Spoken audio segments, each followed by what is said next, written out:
I'm gonna deck your halls, bub.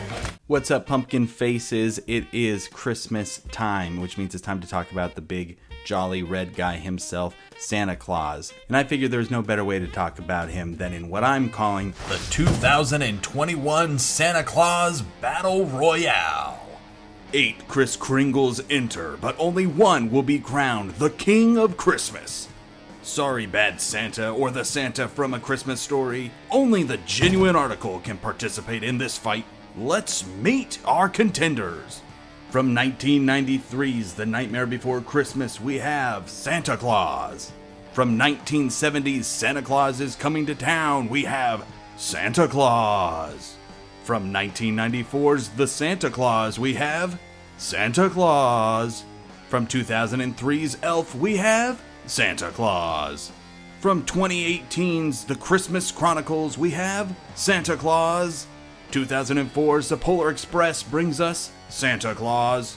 Miracle on 34th Street from both 1947 and 1994 brings us Santa Claus. And finally, 2019's Klaus brings us Klaus, who eventually turns into Santa Claus. Before we get into the fight, we need to make sure and point out one dishonorable mention. Someone who was definitely excluded on purpose. The Santa Claus from Rudolph the Red-Nosed Reindeer. He stinks and I don't like him. That guy is not good. So let's get to our first matchup. The first matchup that we have is Santa Claus is Coming to Town versus The Nightmare Before Christmas. For me, the winner here is going to be really easy. Santa Claus is Coming to Town is one of my favorite Christmas movies, and I think that the Santa represented in it is super awesome. He's got a good look, he's got a good laugh. It's an origin story for Santa, which, you know, it can be good, can be bad. I think it is a fun way of telling that story. Whereas the Santa that you get in The Nightmare Before Christmas is a very established Santa. Again, he's got a good look. He has more magical powers than the one in Santa Claus is Coming to Town. You know, he's able to like kind of fly and everything, you know, with that twitch of his nose and everything. But I just like the jolliness that comes from Santa Claus is Coming to Town Santa more.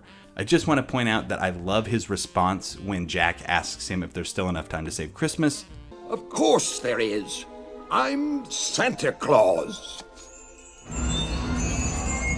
A Santa that knows that he can still get the job done is always good in my book. But I am going to give the victory in this round to the Santa from Santa Claus is Coming to Town. Mickey Rooney is an awesome Santa. Plus, it's the same Santa from A Year Without a Santa Claus. The next matchup that we have is going to be from The Santa Claus with Tim Allen and Elf. Two of, like, I guess the best Christmas movies that came out like while I was a kid, or the ones that I saw at least while I was growing up. Got to remember that I'm looking at the Santa Clauses themselves and not the movie as a whole. I think as a movie I would go with Elf, but Ed Asner as Santa, he doesn't really seem to know what's going on, right? A baby sneaks into his bag. He is tired from the job. He knows that it's tough. He knows that things are getting harder with that and is having to rely on technology more to get things done. But I do really, really like him as a Santa Claus. He does spread that Christmas cheer and is inspiring people to, you know, have hope, which I think is going to be reoccurring for us. But jumping over to Tim Allen as the Santa Claus, which did a real number on me on knowing how to spell Santa Claus, because it's spelled like a clause in a contract. And so I did think that there was an E at the end of Santa Claus for way too long.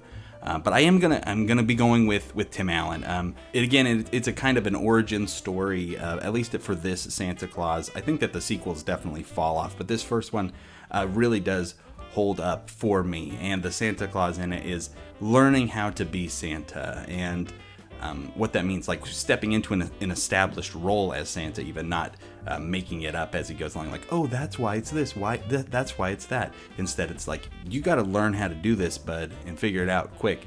And I like how the rules to it. It's fun when there are rules in kind of like a fantasy setting like this as well. And so, for me, the Santa Claus, Scott Calvin, he is going to be beating out Ed Asner as Santa here. Again, no dishonor to any of these red suits. I think they're all great, but that's how that round is going to work out for us. Plus, he is one of the Santas that ends up going to jail, which ends up being about half of the Santas on this bracket end up in prison. More of them are on the run from the law at one point in their stories too, and so I think that's kind of a fun thing, is that Santa's always getting arrested, right? You're a good Santa if you're on the run from the law. They want to shut you down. The man is against Christmas. Christmas Chronicles versus Polar Express is going to be our next matchup, and for me, this is the easiest one out of all of them. Polar Express, not one of my favorite Christmas movies already. The look can be unsettling. I can understand if you grew up with it and you like it a lot. For me, they were working out the kinks, right, with all this motion capture stuff, and it had to be, that sacrificial lamb for us to get to Avengers Endgame. And now we're there, and we say thank you to the Polar Express, but I'd rather not have to look at any of the characters too closely. Santa in it is almost like a non-entity. He shows up at the end, doesn't really do a ton. We don't really get to see a ton of like his magic or like what he can do, which is like the complete opposite of Kurt Russell's Santa Claus in the Christmas Chronicles, which for me was like a surprise at how much I enjoyed that first one when I watched it for the first time. Again, I think a good Christmas movie, a good Santa movie, is one where Santa is not the one who is struggling. It might seem like he's struggling, but really he is there to help the real main characters grow and to realize that they can do good and whatever it is they're going through. And Christmas Chronicles Santa does that in a big way, and he is influencing everybody around him, in a kind of a Paddington situation where he's making things better for whoever it is, no matter where he is. Again, if he's in jail, because he does find himself in jail. And like I mentioned, he has tons of different magical abilities and everything. And so, I don't know, it's nice that we're still getting good Christmas movies, right? Maybe you reach a point where like, all the good ones have come out. We're not going to get any good ones in the future. There's not going to be anything that could become a new classic. And so it's nice to see that these things are coming out. And so for me, easily, Kurt Russell is going to beat Tom Hanks in this matchup. And then our final battle of the first round is going to be the Santa Clauses from Miracle on 34th Street, which we're going to just take both of them. I know that there's two different actors, two different performances, but same character. We're going to include them together. And they're going to be going up against Klaus, the newest movie on our list, the animated movie. And for me, again, this one is going to be a really easy win for that classic movie. Klaus is great. It's super good animated film with an awesome look and a good story and great voice acting and all that stuff. But if we're just looking at the Santa Clauses, the only thing that one has over like the Richard Attenborough one is the fact that he's huge and swole and can like rip a tree out from the ground. Everything else about him, we're going to go with the older ones. I've always tried to be honest on this channel, and so I have to confess a movie sin with you right now. Until today, I had not actually sat down and watched Miracle on 34th Street, and I knew I needed to do that to be able to make this list, and I am so glad that I did. I of course knew what it was about and everything, but I never actually sat down to watch either of those, and I did end up watching the 1994 one. I'm sorry, older one, I will get to you, but you're not going to need the help of the older one to get, to where a good position in this bracket.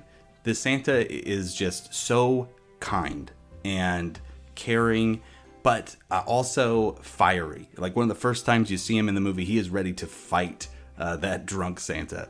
And I appreciate that. I appreciate that he is multi-layered and struggles with things, but yet that doesn't stop him from accomplishing his mission. And it almost feels like it was all part of the plan from the beginning once you get to the end of it.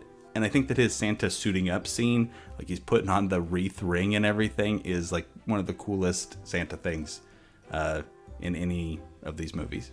So as much as it's sad to do it to Klaus, Miracle on 34th Street is going to be winning and moving on to the second round. Round 2. So though this round is a little harder for me to actually kind of, figure out who's going to win, it's still pretty clear cut for me personally. Our first matchup is going to have the Christmas Chronicles versus Santa Claus is Coming to Town. And Santa Claus is Coming to Town is going to take this one for me. I love Santa with his gang that he builds in this movie. He's got the Winter Warlock, and he's got his Penguin buddy, and he's got the Kringles, and he just builds this group around him and is an outlaw in a way where it's it changes his whole life. Sure, Christmas Chronicles Santa goes to jail, but Santa Claus is Coming to Town. Santa Claus has to change his whole life and take on a new identity, which is where we get Santa Claus in the first place. Plus, it's a musical, and I really like the songs in it. Put One Foot in Front of the Other is one of my favorites, and I overplayed it a ton in high school and everything, and my sincerest apology to my brother for that still to this day. I'm sorry. And so with all of that being said, Santa Claus is Coming to Town. Rank and Bass are going to be moving their way into that final round. This is probably the hardest matchup for me out of all of them we've had to do so far. The Santa Claus versus Miracle on 34th Street. I grew up watching the Santa Claus. I love the Santa Claus. But Miracle on 34th Street really kind of shows the Santa that I like more, right? In the Santa Claus, he's figuring it out, and he gets there at the end. But, he's still Scott Calvin as Santa Claus. Whereas the Santa Claus in Miracle on 34th Street, he is just Santa, right? He goes by Kris Kringle during the movie because you can't write Santa Claus on a resume. But he is Santa. And in a way that even the U.S. government recognizes by the end of it. There's a sincerity to him and to that movie that, is probably too much for some people. But for me, it really hit that sweet spot. Again, I was crying multiple times in this movie, even at little moments. Like when he is doing sign language with the little girl in the store. I appreciate that. And it's not something I see Tim Allen, Santa Claus, doing, right? He's a great Santa, but he's not going to be quite great enough to make it into that final. I'm sorry, Scott. I hope you can forgive me. The final battle. I know I've said it a couple times already, but man, we're all winners here, right? These are both great movies. Again, we've got that origin story over here with Santa Claus is Coming to Town, and then we got A Miracle on 34th Street, bringing that established Santa. It feels just like on one of his adventures, right? Something I like about Miracle on 34th Street is that they don't answer all of the questions, right? They are willing to let some things go. Like, why is Santa in New York? They don't feel the need to tell you that. He talks about how he has a workshop and everything up in the North Pole, but he's not there. Why are his reindeer here and everything? It doesn't matter. That's not the story. But then it is kind of fun to see all of those questions, get answered on why Santa is the way he is and why he does this or that in Santa Claus is Coming to Town. Ultimately, if I'm going to have to pick one or the other, I think I'm going to go with Richard Attenborough as Santa from Miracle on 34th Street. And it's really going to come down to the amount of hope that he is inspiring in people. Finding people who have given up on themselves and not giving up on them, and showing them that they can, come into these new things. And it's the attitude of it. Now, that being said, Santa Claus is Coming to Town. Santa does the same thing, right? The Winter Warlock, he gets redeemed in a similar way, but it just doesn't quite hit in the same way for me. These are all great, and I would watch any of these any day in December. And I hope that you are watching the Santa movie that you want.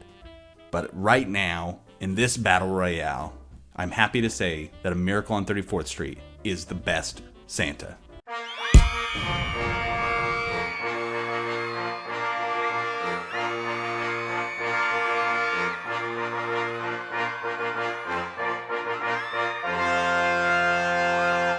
And that's going to finish up this video. I hope that I'm maybe you were introduced to a new Santa Claus in the same way that I was this year. I do recommend all of these movies, and I hope that this could be a fun video for you to watch. I hope nobody took any of it too personally. Unless, of course, you are a fan of the Santa Claus from Rudolph the Red-Nosed Reindeer, in which case, don't forget, he's not good. Movie's fine, but he is a jerk. And with that, I'll see you next time. Take care. Goodbye.